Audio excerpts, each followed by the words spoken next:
Hello everybody. Today we're going to be talking about how to choose a breast pump when you're, a first-time mom, second-time mom, but basically you're looking to buy a new breast pump. Because today there are many brands out there and also many models, and you may wonder which is the best pump for you. So we wrote a blog post highlighting the 10 key attributes that you should be thinking about when you're going to buy a breast pump on our blog. And today's video is going to be showing you actually what the points in the blog post mean. So without further ado, we'll begin. And the first point is actually whether the pump is an open or closed system, right? Ever wondered, you always see this description, open or closed system, on any website that talks about pumps, and you wonder what that is. So this is how a typical breast pump looks like, where your breast will be here, so milk flows into the flanges, into the connectors, into the bottles, right? If there is any point of time during the pump whereby somehow the milk doesn't flow this direction and it does a backflow into the tube that connects it to the motor, it is possible, for example, with this pump, because there's just a hole here where the tube goes into, which means that there is a possibility if milk backflows out, it can touch this this tube as well as flow all the way up to the motors. So the tubes and the motors cannot be sterilized, which means that there is a possibility of introducing bacteria into your milk. So this is an open system. A closed system would be something like this one, where when your milk comes in from here and is supposed to flow into the bottle, if there's a possibility it kind of ends up here instead and tries to flow out into the tubes, it's not possible because there is a full barrier by this membrane over here, which prevents any touching of the milk and the tube and the motor.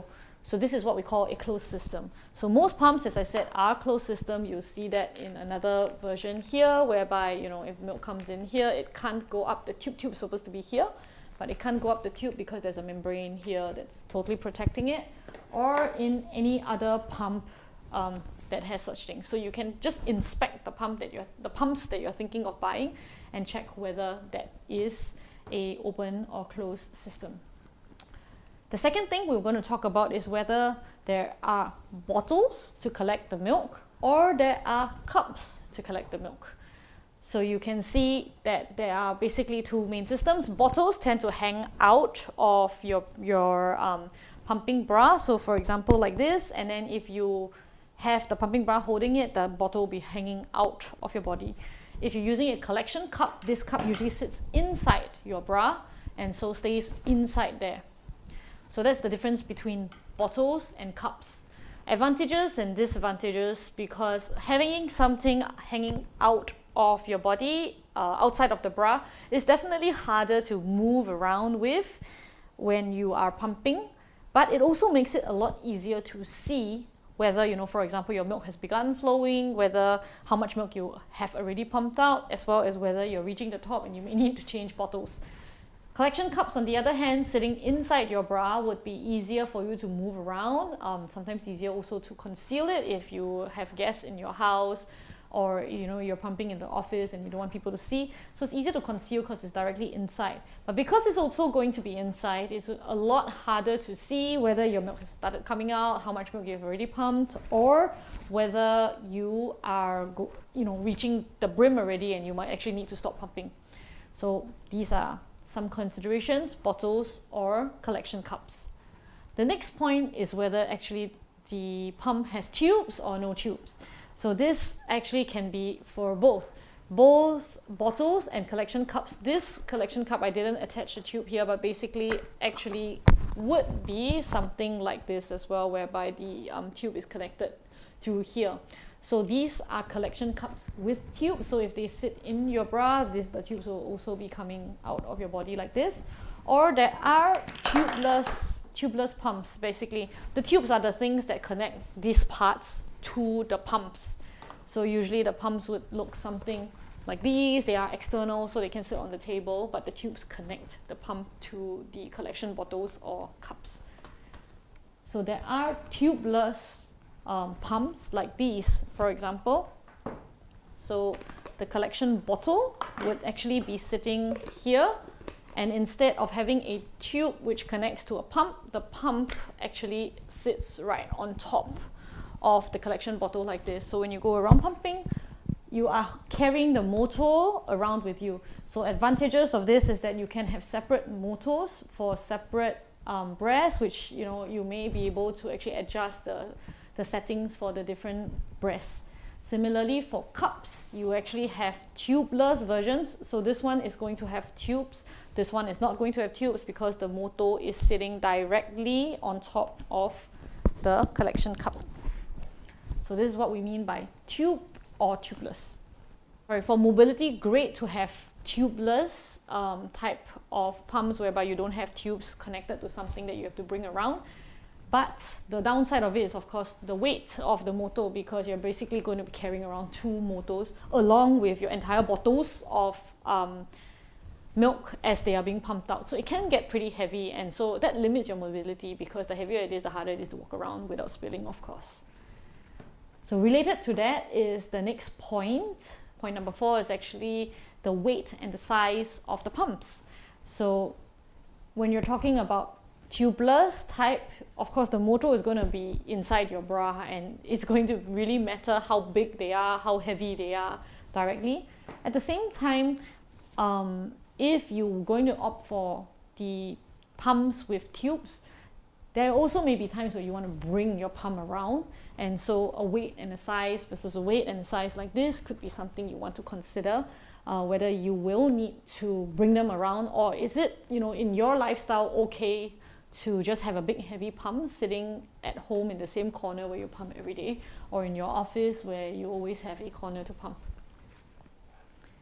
Next would be the noise levels and the light levels of the pumps. So you notice that some pumps actually have a display setting that usually would have a light when you're actually pumping.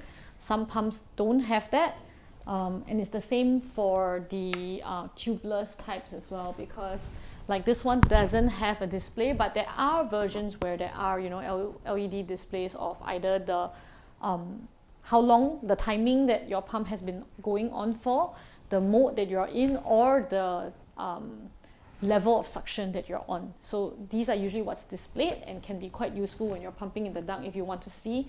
Some mothers feel that actually they don't want any light because they may be pumping in the room where baby is sleeping, and they feel like they don't want light disturbances.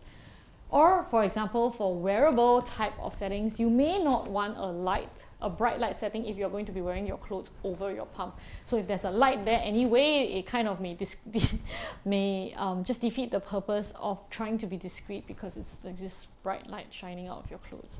So that's a consideration for the light settings. For the noise settings, it's self-explanatory. If your pump basically makes a huge sound when you are pumping, it may be difficult to pump in places, for example, in the office, or when you basically want to be as silent as possible in the cinema or something. So that can be a consideration, and easily checked when you are buying a pump, because you can basically ask for how many hertz the pump is. Next would be, for some pumps, you actually have the options of different modes and different functions. So most pumps, whatever you buy, actually have 2 modes. Usually it will have a preparation mode where it goes, or it will have a expression mode where it goes usually slower and stronger, like. So those are usually, most pumps have 2 modes, and usually allow you to switch between the 2 modes with like a button or something, and that's that. But some other pumps have more than 1 mode or 2, more than 2 modes. They may even have more varieties. For example, like something like that, because some mothers actually find that that works best. It gets the milk out more. Some mothers don't find particular differences and actually don't even need the don't even need the preparation phase. They go straight to the pump phase. So that depends on you, whether you want to have options for more modes. Then you may choose a pump that have more modes. For suction levels, most pumps usually allow at least 5 levels for you to choose from, to see what suits you best. Some pumps go all the way to 9, for example. And the last function that may differ from pump to pump is usually a memory function. So some pumps have a automatic setting that there will always be, like when you start the pump, it will be in preparation phase, and then automatically after 2 minutes or something, it will go to expression phase. Some pumps don't have such automatic settings, and you may need to press to change the mode. Some pumps have a memory that if the previous time you use level 4, it will remember that it will start at level 4. Some pumps will actually always start, for example, at level 1. Some pumps allow you to store different things. So for example, you like to, in the mornings, pump, say, a 2-minute preparation followed by a 20-minute expression. And then you can set that as a memory, and you can say that's I want pump style 1. And then pump style 2 is for maybe like at night you want to pump in a way where you prepare for 3 minutes and then you express for 30 minutes. Something like that. Some pumps basically have that ability for you to remember such things so that you don't have to manually keep track of the time and then press the change. So some people like that, some people feel that's a frill they can live without. Next would actually be the flange sizes and accessories. So the flange size is actually this. This is the flange of any pump that is a bottle style. If it is the collection cup style, the flange actually usually looks like this, you know. So it pretty much is always going to be a flannel type of thing. So the size is actually the diameter of this connecting thing here, because this is, your nipple will be right in the middle of this, and it should have clearance, a little bit of clearance at the side, so not touching the edges, yet not being too far away from the edges.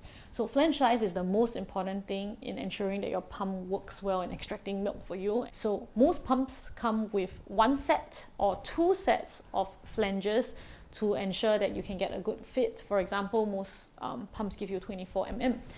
However, if you find that your flange size is something that you need smaller or larger, some brands allow you to purchase separately other sizes. So for example, you can buy a 28 mm or you can buy a 15 mm flange separately if the brand actually manufactures them in that size. Some brands don't manufacture them in that size. They actually have inserts instead. So an example of an insert, I am looking around my table, is this one. So this thing here is something that they can sell separately, and you can just put it into your flange like this. You can see the diameter has become smaller, and that's what makes the flange size fit better for some mothers who want smaller. So for example, there are also other brands that make inserts like these that may be more universal to a few brands, and you could get those as well. Some brands' inserts are a bit larger, something like this, and it can go all the way inside something else and fit like that. So that's what we mean by inserts or flange sizes and accessories. Other accessories would be inserts and stuff to change materials. So for example, most brands give you a plastic flange, and you can potentially get accessories like a silicone flange or something like that to change how it feels like on your breast, because some people find that they don't like the plastic, they prefer silicone. Some women are opposite, they hate the silicone, for example. So this is one of the accessories that you can possibly consider for the brand of pump that you're looking for. Another type of accessory that you may want to consider are these things called connectors, right? So for example, you may like feeding your baby with a certain kind of milk bottle that may not be able to be the same size or fit for your pump. So these are connectors that may be able to do that. For example, this would connect a Medela pump or a real booby pump to a wide neck bottle like Pigeon, for example. So this would, or Advent, for example. So this would be a connector that you can buy, and you basically, when you're looking for a pump, you should see whether this is going to be important to you, whether connectors exist. For example, some people like to feed with Hegan bottles, which are square necks. So this would be like a Spectra connector connecting to a Hegan bottle. So these are other accessories to consider if you want to buy a pump that would, fit your lifestyle needs. This is point number 8, materials and colors. So as I mentioned just now, most pumps come with a plastic material. Sometimes some people prefer silicone. For example, this brand Flange actually has the options. In fact, when you buy their wearable pump, it comes with both the silicone version of their Flange as well as the plastic version of their Flange. So, that could be an option that, the brand of pump could give you. The others for consideration could be also that some brands have flanges that have both, plastic in the middle and then silicone at the side to provide a better seal. So these are materials for consideration. Besides that, there's also a little bit of the option for colors. For example, you will find that most pumps are boring looking in that they are just clear like this. Yet there are some pumps that have colors to make it look aesthetically more appealing. For example, this brand has both the green option as well as the pink option. And then they have these flanges that are not in the boring clear color, so it could look nicer. The other purpose it could serve is that, for example, for this, why I think they have the opaque version of their flange is to provide greater coverage when they are pumping, because they are selling a wearable pump. Usually people who want wearable pumps are because they want to pump discreetly, and so maybe pump in the open discreetly. You might want something opaque like this to be able to not allow people to see most of your breast and your nipple when you are pumping. The downside to having colors as well is that the whole point of why most things are actually clear is so that you can see your milk very easily, see the volume, see whether it starts coming out, because some people can't feel letdowns. So that is one of the hindrances of having things that are opaque and colored, that you can't see as clearly as if they were just colorless and transparent. Basically, sometimes people ask, why is there such a big difference in the price ranges? So price is the last consideration as well. To be able to get a pump that pumps both sides very effectively, you can spend as little as $30 to get a pump, or as much as $900 to get a pump that also does a really good job, in getting milk out of both breasts at the same time. So why is there such a big price difference? And the last factor being the durability and reliability of the pump. So there is a saying in Mandarin that basically 一分钱一分货, right? For every cent you pay, there is a value. So if you believe in that saying, then sometimes you feel that you might want to invest more in a pump that would last a bit longer, be a bit more reliable, that it doesn't spoil sort of 2 months after using. So that is one of the considerations. Not always, of course, people know that saying is true, because there are also good value for money pumps whereby you get good quality for a lower price. So that is something I leave to all of you to decide, and I hope this video has been helpful. Thank you for watching.